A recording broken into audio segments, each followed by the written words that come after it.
الحمد لله رب العالمين والعاقبة للمتقين والصلاة والسلام على سيد الأنبياء والمرسلين وعلى آله وأصحابه أجمعين أما بعد فقد قال النبي صلى الله عليه وسلم لتتبعن سنن من قبلكم شبرا بشبر وذراعا بذراع حتى لو دخلوا جحر ضب تبعتموهم قيل يا رسول الله اليهود والنصارى قال فمن او كما قال عليه الصلاة والسلام۔ ایک سال گیا، ایک سال نیا ہے آنے کو، ایک سال گیا، ایک سال نیا ہے آنے کو، پر وقت کا اب بھی ہوش نہیں دیوانے کو۔ محترم بزرگوں اور میرے دینی بھائیوں، اللہ تبارک و تعالی نے ہم سب کو بہت سی نعمتیں عطا کی۔ وَإِن تَعُدُّوا نِعْمَةَ اللَّهِ لَا تُحْصُوهَا، اتنی نعمتیں عطا کی کہ اگر کوئی انسان اسے گننا چاہے تو اللہ فرماتے ہیں اسے کوئی گن نہیں سکتا۔ ان نعمتوں میں وقت کی نعمت بڑی اہم نعمت ہے۔ وقت کی نعمت کتنی بڑی نعمت ہے اور مذہب اسلام کے اندر وقت کی کتنی اہمیت ہے، اس کا اندازہ آپ اس سے لگا سکتے ہیں کہ قرآن مقدس میں اللہ تعالیٰ نے سب سے زیادہ جس چیز کی قسم کھائی وہ وقت ہے۔ سب سے زیادہ اللہ تعالیٰ نے جس چیز کی قسم کھائی ہے وہ وقت ہے۔ اللہ تعالیٰ کسی چیز کی قسم کھاتے ہیں تو اس چیز کی عظمت اور اہمیت کو بتلانے کے لیے، اور اللہ تعالیٰ نے وقت کے مختلف حصے کی قسم کھائی ہے۔ صبح کی قسم، شام کی قسم، دوپہر کی قسم، مختلف اوقات کی قسم کھائی۔ کہیں فرمایا والضحیٰ، کہیں فرمایا والفجر، اور اس طریقے سے مکمل ایک سورت نازل کی جس سورت کا نام ہی ہے سورۃ العصر۔ عصر کے معنی ہے زمانہ۔ والعصر ان الانسان لفی خسر، قسم ہے زمانے کی۔ تو سب سے زیادہ جس چیز کی قسم اللہ تعالیٰ نے قرآن مقدس میں کھائی وہ وقت ہے۔ اس سے وقت کا اندازہ ہوتا ہے کہ اسلام کے اندر وقت کی کتنی اہمیت۔ اور یہی نہیں بلکہ اللہ تعالیٰ نے جو عبادتیں ہم پر فرض کی ہیں ان میں اکثر عبادتیں ایسی ہیں جن کو اللہ نے وقت کے ساتھ مربوط کیا۔ عبادتوں میں سب سے زیادہ اہم عبادت نماز کو بتلایا گیا۔ اس نماز کو دیکھیے تو نماز کا ادا ہونا، نماز کا قضا ہونا، نماز کا مکروہ ہونا، ان تمام کا تعلق وقت کے ساتھ ہے۔ وقت کے اندر پڑھیں گے تو وہ نماز ادا ہے، وقت کے بعد پڑھیں گے تو وہ نماز قضا ہے، مکروہ وقت میں پڑھیں گے وہ نماز مکروہ ہے۔ یہ سب چیزیں اللہ تعالیٰ نے وقت کے ساتھ مربوط کی ہے۔ روزہ کو دیکھیے تو روزے کی حالت یہ ہے کہ اگر ایک لمحہ آگے پیچھے ہو گیا، ایک لمحہ بھی اگر آپ نے سحری کا وقت ختم ہو گیا اور اس کے بعد آپ نے ایک لمحہ کے بعد بھی، ایک منٹ کے بعد بھی آپ نے اگر سحری کھا لی تو آپ کا روزہ ہی نہیں ہوگا۔ وقت کے ساتھ اللہ نے ایسا مربوط کیا ہے روزے کو۔ حج کا بھی ایک وقت مقرر ہے، ایک تاریخ مقرر ہے، اسی تاریخ اسی زمانے میں حج ہو سکتا ہے۔ زکوٰۃ کو دیکھیے تو زکوٰۃ کو بھی اللہ تعالیٰ نے وقت کے ساتھ مربوط کیا ہے کہ ایک سال گزرنے کے بعد زکوٰۃ واجب ہوتی ہے۔ اس طرح جتنی بھی عبادتیں ہیں تقریباً ان تمام عبادتوں کو اللہ تعالیٰ نے وقت کے ساتھ مربوط کیا ہے۔ اس سے اندازہ ہوتا ہے کہ مذہب اسلام کے اندر وقت کی کتنی اہمیت۔ انسان کی زندگی کے اندر وقت آتا ہے اور چلا جاتا ہے، لیکن انسان اس وقت کا احساس نہیں کرتا۔ عربی کا ایک محاورہ ہے الوقت اثمن من الذهب، وقت سونا سے بھی زیادہ قیمتی چیز ہے۔ انسان کا سونا اگر ختم ہو جائے، کوئی چوری کر لے، تو اس سونے کو حاصل کرنے کی ایک دوسری صورت ہے انسان محنت مشقت کے ساتھ اسے چاہے تو دوبارہ حاصل کر سکتا ہے، لیکن وقت ایک ایسی دولت ہے کہ یہ وقت اگر ہاتھ سے نکل جائے تو یہ وقت دوبارہ ہاتھ میں لوٹ کر نہیں آتا۔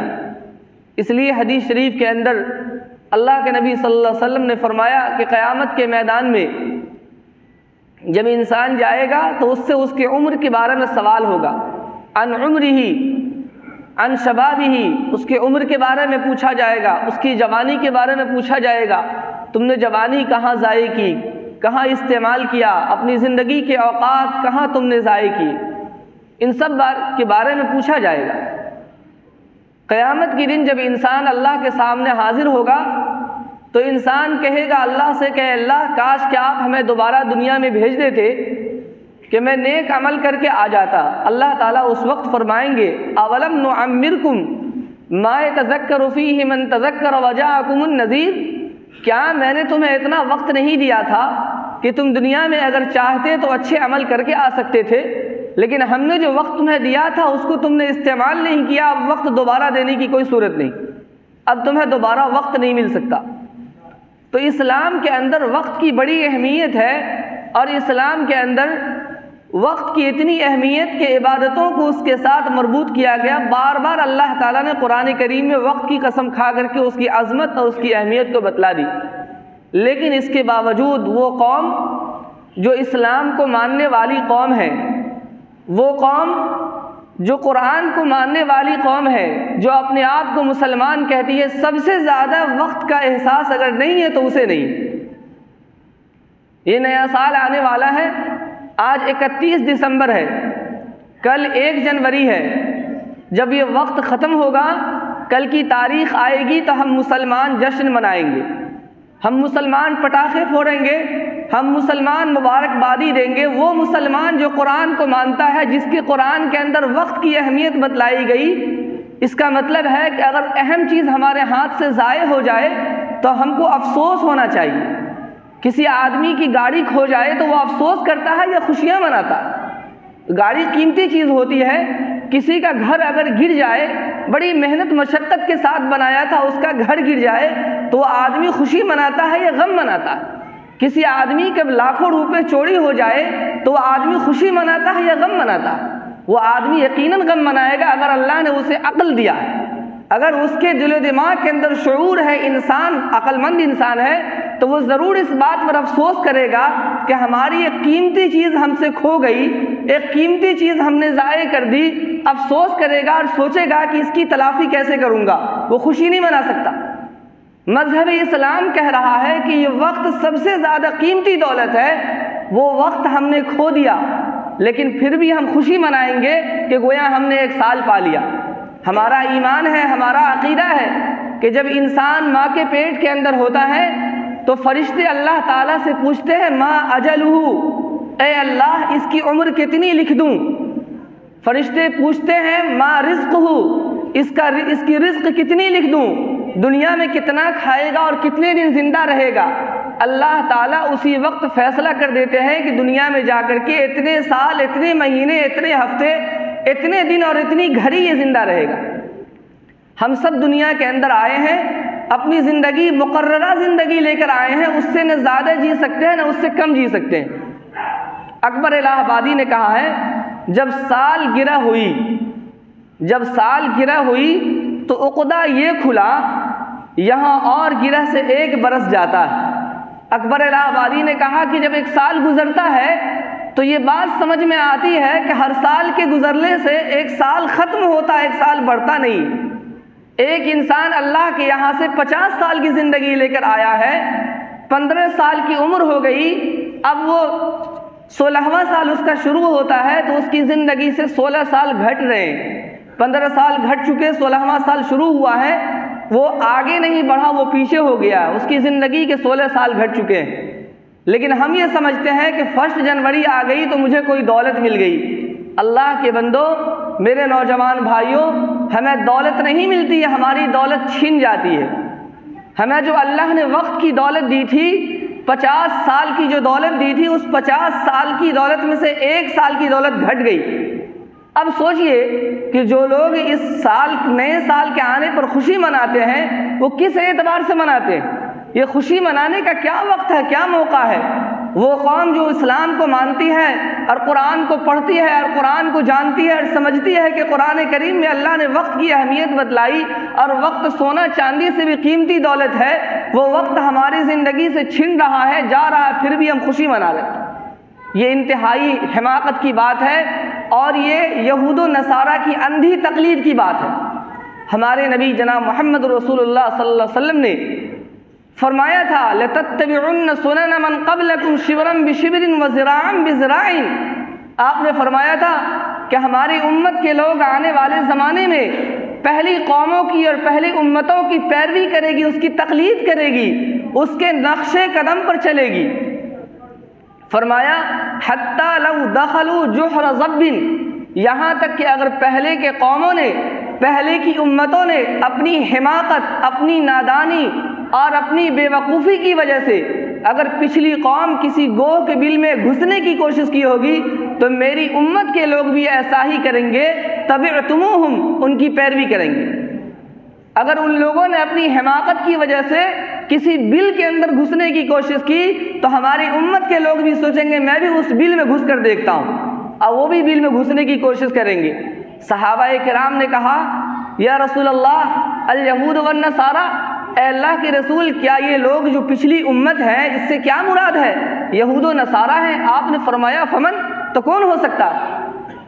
اس حدیث کا مطلب ہے کہ آپ صلی اللہ علیہ وسلم نے فرمایا کہ ہماری امت کے لوگ یہود و نصارہ کی پیروی کریں گے، اور اس طرح بلا سوچے سمجھے پیروی کریں گے کہ ان کو یہ بھی خبر نہیں ہوگی کہ یہ کام اچھا ہے یا برا ہے، بس اتنا دیکھیں گے کہ یہود و نصارے نے کیا ہے یا نہیں کیا۔ آج یہ 1 جنوری کی خوشی منانا، یہ حقیقت میں یہی گوہ کے بل میں گھسنا ہے۔ یہود و نصارہ نے اس کو منایا ہے، ہم کو یہ سوچنے کی ضرورت نہیں کہ یہ منانا کیسا ہے اور اس کے منانے میں کیا حکمت، کیا مصلحت ہے، بس ہمارے لیے اتنا معلوم ہونا چاہیے کہ یہود و نصارہ نے کیا اور ہم اس کو کریں گے۔ یہی ہے گوہ کے بل میں گھسنا بلا سوچے سمجھے۔ اگر ان لوگوں نے بیوقوفی کی تو ہم بھی بیوقوفی کریں گے۔ آپ صلی اللہ علیہ وسلم نے یہ بتلا کر کے اس حدیث کے ذریعے سے آج سے 1450 سال پہلے ہمیں یہ پیغام دیا تھا کہ اے میری امت کے لوگوں، اس بے وقوفی سے بچنا، کبھی بھی کسی بھی عمل کے کرنے سے پہلے اپنے دل و دماغ پر پہلے زور دینا اور سوچنا کہ یہ کام کیسا ہے، یہ کام کرنا چاہیے یا نہیں کرنا چاہیے۔ آج ہم وہی کام کر رہے ہیں، بلا سوچے سمجھے ان کی تقلید کر رہے ہیں۔ یہ جشن منانا، نئے سال کی خوشی منانا یہود و نصارہ کا طریقہ ہے، اور ہم نے اس طریقے کو دل و جان سے اپنا لیا، اور ہم نے یہ بھی نہیں سوچا کہ یہ مذہب اسلام کے خلاف ہے یا اس کے منانے کی کوئی اہمیت ہے، کوئی جواز ہے، کوئی نہ کوئی عقلی صورت تو ہونی چاہیے، کوئی نہ کوئی وجہ جواز تو ہونی چاہیے۔ بس ہم نے اتنا سوچا کہ انہوں نے منایا، ہم منائیں گے۔ اس لیے میرے بھائیوں، یہ انتہائی غلط عمل ہے، یہود و نصارہ کی اندھی تقلید ہے۔ ہمارے زندگی سے 1 سال گھٹ رہا ہے اور ہم اس کی خوشی منا رہے ہیں، یہ انتہائی بیوقوفی اور مجنونانہ حرکت ہے، اس سے بچنا چاہیے۔ یہ تو میں آپ کو دنیاوی اعتبار سے بتا رہا ہوں، عقلی اعتبار سے بتا رہا ہوں۔ آپ حضرات عقل مند ہیں، سمجھ بوجھ رکھنے والے، پڑھے لکھے ہیں، اپنے دل و دماغ سے سوچ سکتے ہیں کہ یہ منانا کیسا ہے۔ یہ تو عقلی اعتبار سے۔ شرعی اعتبار سے کیا حکم ہے؟ شرعی اعتبار سے نبی اکرم صلی اللہ علیہ وسلم نے فرمایا من تشبہ بقوم فہو منہم، من تشبہ بقوم فہو منہم، جو آدمی جس قوم کی مشابہت اختیار کرے گا اللہ تعالیٰ اس کا حشر اسی کے ساتھ کرے گا۔ کوئی غیر مسلم کی مشابہت اختیار کرے گا، اس کا حشر اسی کے ساتھ ہوگا۔ یہود کی مشابہت اختیار کرے گا، اس کا حشر اسی کے ساتھ ہوگا۔ نصارہ کی مشابہت اختیار کرے گا، اس کا حشر اسی کے ساتھ ہوگا۔ تو یہ مشابہت سے بچنے کا حکم ہمارے مذہب میں دیا گیا، اور یہ مشابہت کتنی بڑی چیز ہے اس کا اندازہ آپ اس بات سے لگا سکتے ہیں کہ کسی چیز کی مشابہت کرنے سے انسان اللہ کی نگاہ میں کتنا مبغوض ہو جاتا ہے۔ صرف مشابہت کی وجہ سے اللہ تعالیٰ بسا اوقات جہنم کے فیصلے فرما دیتے ہیں، اور صرف مشابہت کی وجہ سے اللہ تعالیٰ بسا اوقات جنت کے فیصلے فرما دیتے ہیں۔ صرف 2 واقعہ عرض کروں گا اس سلسلے میں۔ حضرت تھانوی رحمۃ اللہ علیہ نے لکھا ہے، ایک آدمی، ہولی کا دن تھا، وہ پان کھا رہا تھا، ایک گدھے کو دیکھا چر رہا ہے۔ اس آدمی نے گدھے سے مذاقاً کہا کہ ارے تجھے کسی نے ہولی نہیں کھلوائی، لاؤ میں تجھے بھی ہولی کھلوا دیتا ہوں۔ منہ میں پان کا پت تھا، اس نے گدھے کے جسم پر پھینک دیا، بات ختم ہو گئی۔ وہ آدمی جب مرا کسی نے اسے خواب میں دیکھا کہ وہ آدمی جہنم کے آگ میں جل رہا ہے، پوچھا کہ یہ کیوں، تم تو دیندار آدمی تھے؟ کہا بس ایک غلطی کی وجہ سے میں گرفت میں آ گیا، اور وہ غلطی یہ تھی کہ میں نے ہولی کے دن ایک گدھے کے جسم پر پیٹ پھینک کر کہا تھا کہ تجھے بھی میں ہولی کھلوا دیتا ہوں۔ اللہ نے کہا کہ تم نے غیروں کی مشابہت اختیار کی، جاؤ اسی کے ساتھ تمہارا بھی حشر ہوگا، اور مجھے جہنم میں بھیج دیا۔ ایک آدمی مرنے لگا، اپنے بیٹوں سے کہا کہ میرے بیٹے، میں نے علماء سے سنا ہے کہ جس کے چہرے داڑھی کے بال سفید ہو جائیں، سر کے بال سفید ہو جائیں، اللہ کو اسے عذاب دینے میں شرم آتی ہے، اللہ اس پر رحم فرماتا ہے۔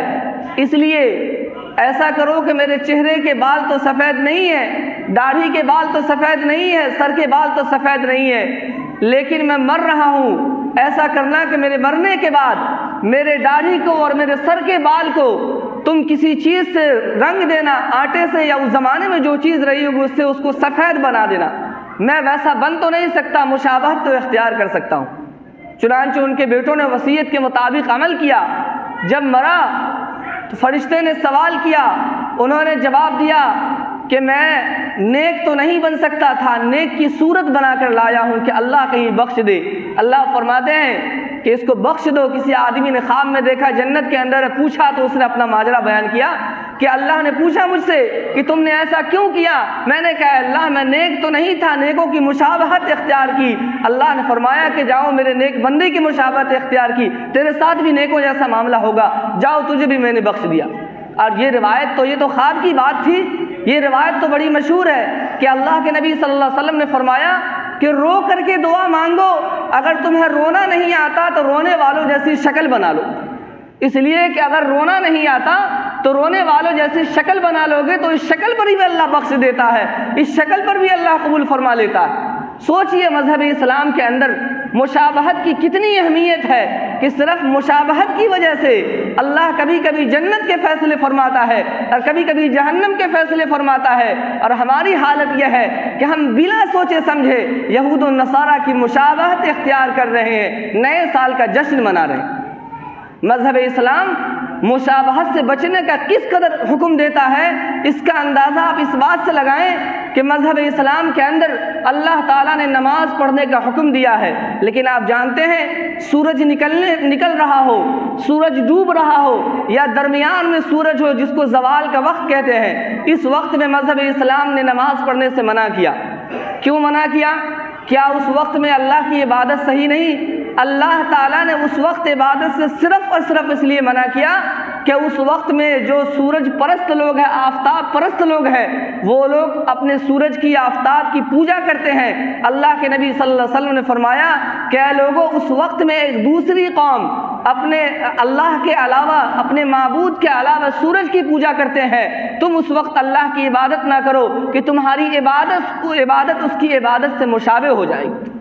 سوچئے جو مذہب کسی اپنے ماننے والے کو کسی کی عبادت سے مشابہت سے منع کرتا ہے، وہ کسی کے خرافات میں مشابہت سے کیسے نہیں روکے گا؟ عبادت میں مشابہت سے منع کر رہا ہے کہ 3 وقتوں میں دوسری قومیں عبادت کرتی ہے، تم اس وقت میں عبادت نہ کرو، اس کی مخالفت کرو۔ آپ صلی اللہ علیہ وسلم ہمیشہ فرمایا کرتے تھے خالف المشرکین، خالف الیہود والنصارى، مشرکین کی مخالفت کرو، یہود و نصارہ کی مخالفت کرو۔ عاشورہ کے روزے کے بارے میں آپ حضرات نے سنا ہوگا، عاشورہ کا روزہ صحابہ کرام ایک رکھتے تھے۔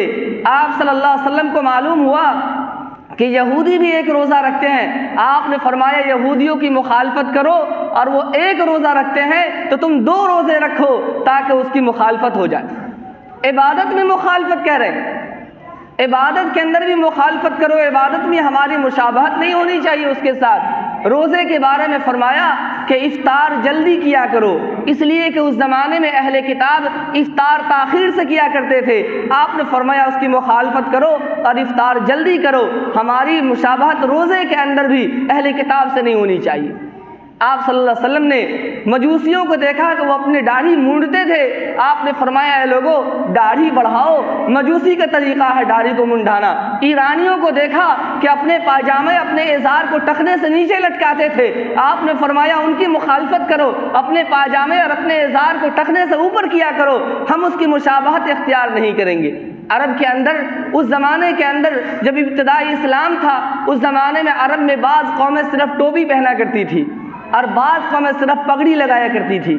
آپ صلی اللہ علیہ وسلم نے فرمایا کہ اے لوگوں، بعض قومیں صرف ٹوپی پہنتی ہیں اور بعض قومیں صرف پگڑی باندھتی ہے، ہم دونوں کام کریں گے، ہم ٹوپی بھی لگائیں گے، ہم پگڑی بھی باندھیں گے۔ اس کے بعد جب اسلام عام ہو گیا، عرب کے اندر عام طور پر لوگوں نے اسلام قبول کر لیا، تو آپ صلی اللہ علیہ وسلم نے اجازت دی کہ اب چاہو تم ٹوپی پر اکتفا کرو اور چاہو تم پگڑی پر اکتفا کرو، دونوں کی اجازت ہے۔ سوچئے کہ جو مذہب لباس و پوشاک کے اندر بھی، عبادت کے اندر بھی، تہذیب و تمدن کے اندر بھی، ہر چیز میں اپنے ماننے والے کو کہہ رہا ہے کہ دوسروں سے الگ تھلگ رہو، دوسروں سے ممتاز رہو، آج اسی مذہب کے ماننے والے دوسروں کی مشابہت اندھا دھند کر رہے ہیں، دوسروں کی تقلید میں کچھ بلا سوچے سمجھے تقلید کر رہے ہیں۔ کتنی گری ہوئی بات ہے کہ ہم اسلام کے ماننے والے اپنے اسلامی تہذیب کو چھوڑ رہے ہیں، ہم اسلام کے ماننے والے اپنے اسلامی تہذیب سے بیزار ہو رہے ہیں۔